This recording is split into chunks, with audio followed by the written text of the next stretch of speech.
While the world was engulfed in the deadliest conflict in human history, one country refused to call it a war. In Ireland, World War II wasn't called the war at all. It was simply known as the emergency. But why? The answer reveals a complex story of neutrality, politics, and a nation's determination to forge its own path. To understand this, we need to go back to 1922. Ireland had just won independence from Britain after centuries of conflict. But the scars were fresh, and tensions remained high.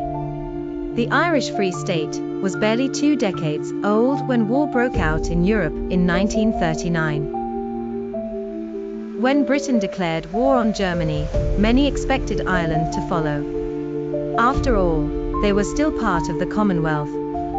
But Irish leader Éamon de Valera had other plans.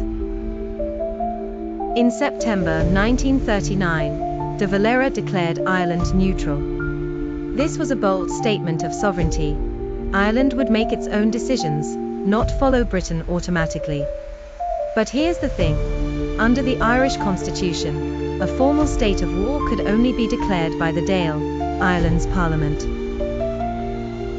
Since Ireland wasn't declaring war on anyone, it couldn't technically be called a war.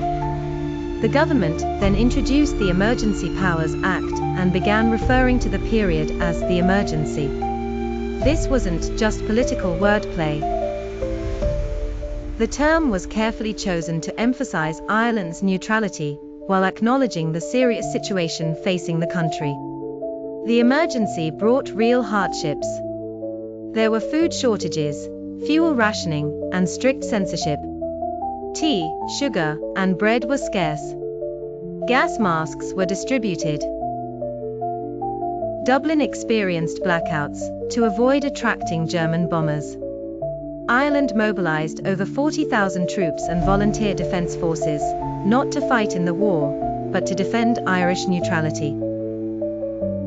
The country walked a tightrope, maintaining neutrality while quietly cooperating with the Allies in specific ways, like sharing weather reports and returning Allied airmen who crashed in Ireland.